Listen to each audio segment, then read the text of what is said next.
Hello everyone, आज हम एक इम्पॉर्टेंट सब्जेक्ट देखेंगे अगध तंत्र, जिसे मॉडर्न में हम लोग टॉक्सिकोलॉजी बोलते हैं। ये दो शब्दों से मिलकर के बना है अगध और तंत्र।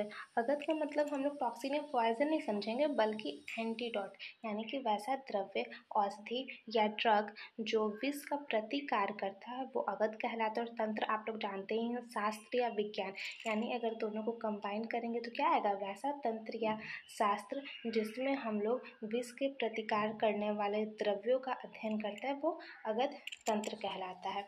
अब हम लोग जानेंगे कि कौन सा आचार्य ने अगध तंत्र को कौन से स्थान पर रखा है। जैसे चरक का अष्टांग आयुर्वेद का श्लोक क्या है, तस्य आयुर्वेदस्य अंग अन्य औष्ठो तद्यथा काय चिकित्सा शालाक्य शल्यप हृतिकम विष गारोधिक प्रशमनम भूत विद्या कौमार भृतिकम रसायनम वाजीकरणम इति। चरक ने सबसे पहले काय चिकित्सा को स्थान दिया है, फिर शालाक्य को, फिर शल्य को, फिर विष गर्भ वैरोधिक प्रशमन, यानी कि हमारे अगध तंत्र को चरक ने चौथे स्थान पर रखा है। फिर सुश्रुत का श्लोक देखें तो क्या है, तद्यथा शल्यम शालाक्यम काय चिकित्सा भूत विद्या कौमार भृत्यम अगध तंत्रम रसायन तंत्रम वाजीकरण तंत्रम इति, यानी कि सुश्रुत ने सबसे पहले शल्य, फिर शालाक्य, फिर काय चिकित्सा, फिर भूत विद्या, फिर कौमार भृत्य, फिर जाकर के अगध तंत्र को रखा है, यानी कि सुश्रुत ने छठा स्थान दिया है। अब अगर हम लोग वाग्भट का श्लोक देखें तो क्या है, काय बाल ग्रहो ऊर्ध्वांग शल्य दंष्ट्रा जरा वृषान अष्टावंगानी तस्य चिकित्सा यशो संस्कृता, यानी कि उन्होंने सबसे पहले काय चिकित्सा, फिर बाल चिकित्सा, फिर ग्रह चिकित्सा, फिर ऊर्ध्वांग, फिर शल्य, फिर दंष्ट्रा, यानी कि वाग्भट ने भी छठे स्थान पर अगध तंत्र को रखा है। इसके अलावा हमारे प्रियव्रत शर्मा का षोडशांग आता है, यानी कि 16 उन्होंने आयुर्वेद का अंग बताया है, तो वो हम लोग आगे देखेंगे कि उन्होंने किस स्थान पर उसे रखा हुआ है। फिर अब हम लोग देख लेते हैं कि अगध तंत्र का कौन से संहिताओं में कहाँ कहाँ वर्णन है। तो चरक का जो चिकित्सा स्थान 23 है, चरक का जो है 8 स्थानों में डिवाइड है, 120 अध्याय में डिवाइड है। तो उसी में एक आता है चिकित्सा स्थान, जिसमें कुल 30 चैप्टर हैं। तो 23 चैप्टर जो है उसमें इन्होंने अगध के बारे में, विष के बारे में वर्णन किया है। सुश्रुत का पूरा कल्प स्थान, यानी कि चैप्टर 1 से लेकर के 8 पूरा अगध तंत्र को ही दिया हुआ है। अष्टांग हृदयम का उत्तर स्थान में 35 से 38, सूत्र स्थान में 7, फिर अष्टांग संग्रह के उत्तर स्थान में 40 से 48 में अगध तंत्र का वर्णन मिलता है। ये सब कुछ आप लोग को बुक से मिल जाएगा, कोई टेंशन लेने की बात नहीं है, सब कुछ बुक में ही दिया हुआ है। मैं एक बस यहाँ पे समराइज कर रही हूँ, ठीक है। अब यहाँ पे दिया हुआ है अगध की निरुक्ति, ना अस्ति गदो यस्य ना अस्ति गदो यस्मात्। इसका मतलब कि जिससे रोग ना रहे, जो विष का प्रतिकार करे, ठीक है।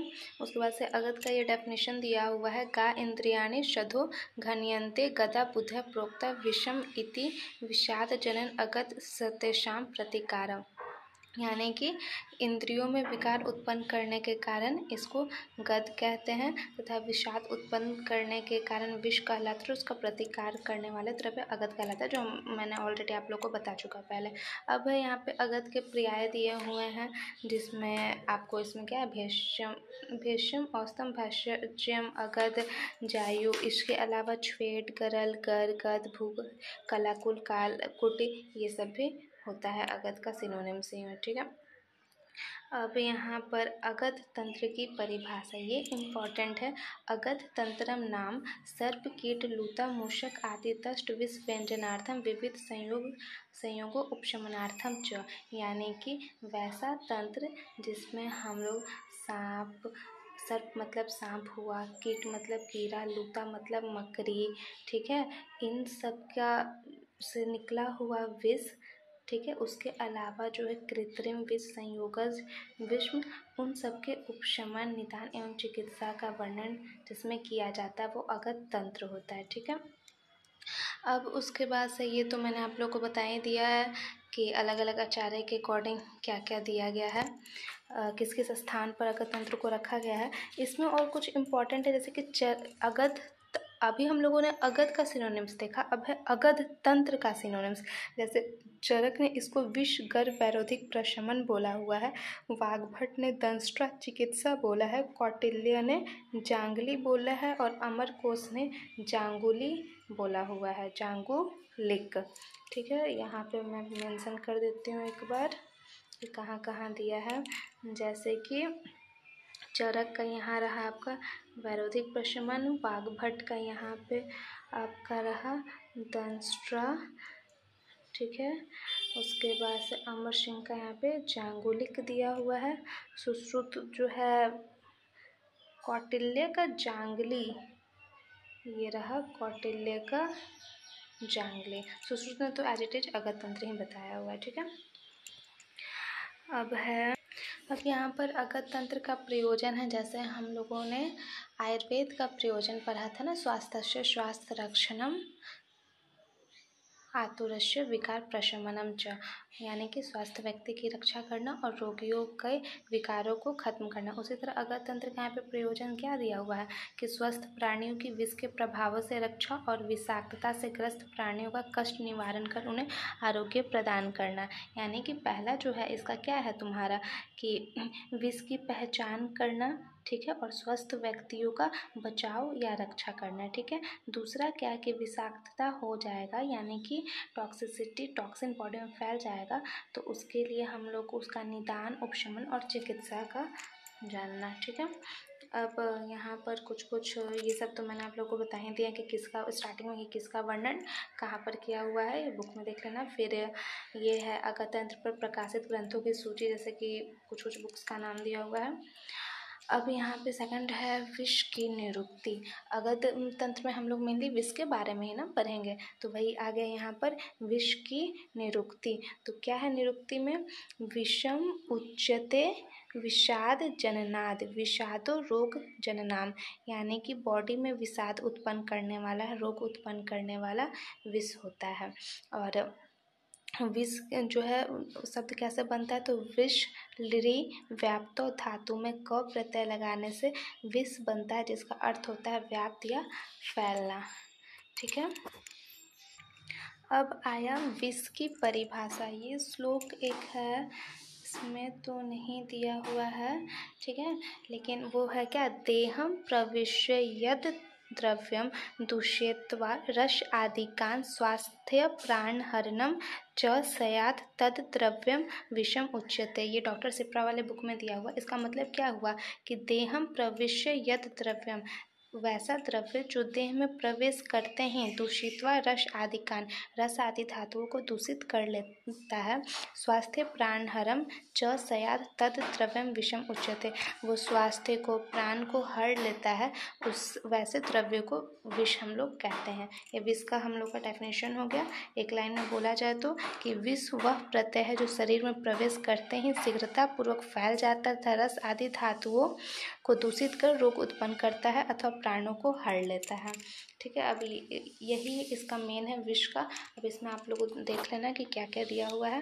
फिर यहाँ पर विष का जो है कुछ सिनोनिम्स दिया है, जैसे छ्वेद, गरल, कालकूट, ये सब है। अब है विष का वर्गीकरण।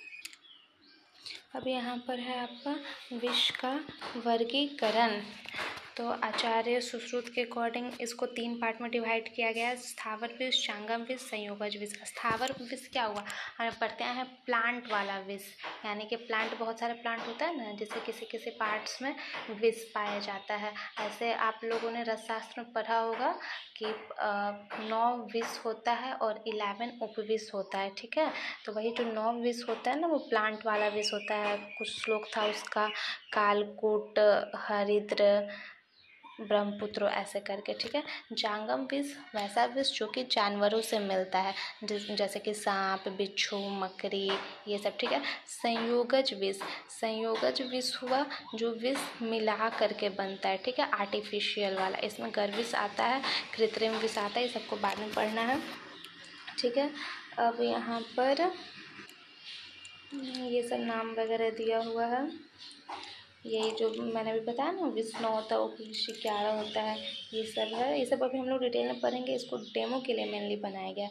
अब है विष योनि, यानी कि वही विष का जो है ओरिजिन क्या है, तो वही स्थावर जांगम स्थावर वेजिटेबल और जांगम एनिमल वाला है, ठीक है। विष का अधिष्ठान, यानी कि अगर कोई प्लांट है तो उसके किस किस पार्ट्स में विष पाया जाएगा, वही होता है अधिष्ठान, ठीक है। तो जो दो योनि है ना, स्थावर और जांगम, तो स्थावर के 10 अधिष्ठान होते हैं, जबकि जांगम के 16 अधिष्ठान होते हैं। तो स्थावर के जो 10 अधिष्ठान है वो कौन कौन सा होता है, तो ये है मूल, पत्र, फल, पुष्प, त्वक, क्षीर, सार, निराश, धातु, कंद। इसका आप श्लोक याद कर लेना क्योंकि वो ज़्यादा जरूरी है, ठीक है।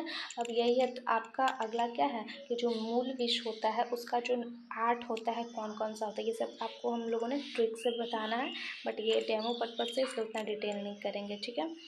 और उसके बाद से आपका ये रहा जांगम विष का अधिष्ठान, तो वो 16 अधिष्ठान होता है, इसका भी श्लोक याद करना है। 16 अधिष्ठान क्या है श्लोक, तत्र दृष्टि, निश्वास, दंष्ट्रान, नख, मूत्र, पुरुष, शुक्र, लाला, आर्तव, मुख, संदंस, विसर्जित, तुंडा, अस्थि, पित्त, सुख, सौ, अनिति, यानी ये 16 अधिष्ठानों का नाम दिया है। दृष्टि, दंष्ट्रा, मूत्र, शुक्र, ये भी फिर नीचे में जो है कौन से ऑर्गेनिज्म में, कौन से एनिमल में, किस बॉडी ऑर्गन में विष पाया जाता है, उसके बारे में ये दिया है। अब हम लोग नीचे आते हैं, तो यहाँ पर दिया हुआ है विष की गति, यानी कि विष अगर हम लोग को कहीं पे सांप काट लेता है तो उसका जो जहर है किस डायरेक्शन में बढ़ेगा। तो देखिए इसमें क्या है, स्थावर और जांगम 2 विष होता है ना, तो स्थावर को क्या हुआ कि मुंह से हम लोग लेते हैं, तो मुंह से लिए तो उसका गति क्या होगा, नीचे के तरफ होगा। और जांगम क्या है, वो कोई भी सांप बिच्छू वगैरह मेनली पैर में काटेगा ना, आप इसको इस तरह से याद रख सकते हैं, पैर में काटेगा तो उसका गति क्या होगा, ऊपर के तरफ, यानी कि स्थावर विष का जो गति होता है वो नीचे के तरफ अधोगति होता है, और जो जांगम विष होता है उसका गति ऊपर के तरफ यानी कि ऊर्ध्वगति होता है, ठीक है।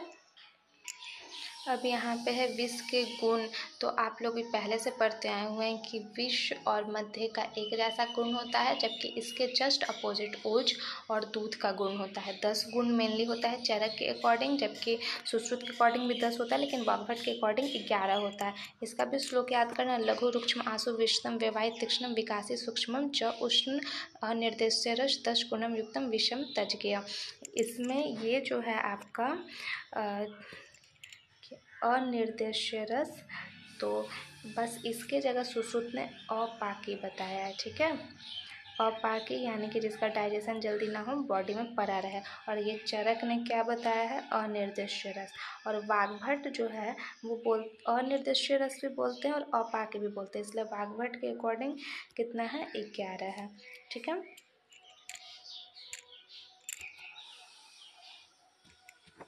अब ये जो 10 गुण दिया हुआ है उसके बारे में अगर हम लोग थोड़ा सा देखें, तो पहला क्या है, लघु। लघु गुण के कारण क्या होता है, विष जो है शीघ्र ही पचकर पूरे शरीर में फैल जाता है। दूसरा क्या है, रुक्ष। तो रुक्ष गुण के कारण जड़ता, दुष्चिकित्सा, स्तंभन, बलवर्ण हानि इत्यादि, मतलब वात प्रकोप का जितना भी लक्षण होगा वो रुक्ष गुण के कारण आता है। आशु।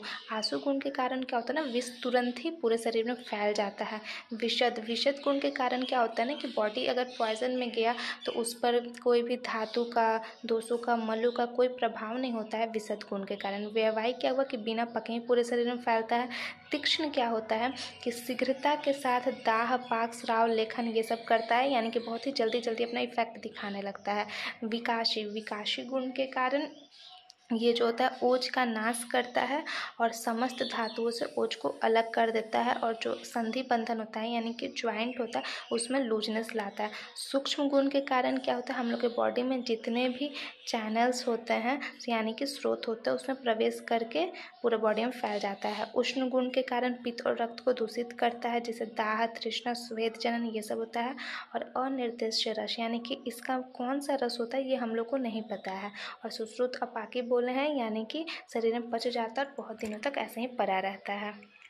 इस वीडियो को डेमो पर्पज से बनाया गया है, इसलिए अभी इतना पे रहने देते हैं। अगर आप लोग को कुछ भी इसमें दिक्कत वगैरह हो तो आप लोग पूछ सकते हो। और अगर आप लोग को क्लास ज्वाइन करना है तो आप हमारी टीम से कांटेक्ट कर सकते हो। क्लास में जब रेगुलर क्लासेस अगर होने लगेंगे तो एक एक चीज़ को अच्छे से डिटेल में पढ़ाया जाएगा। इसमें बस था कि आप लोग को समझ में आया कि नहीं आया, इसलिए ये वीडियो बनाया गया है। ठीक है, थैंक यू।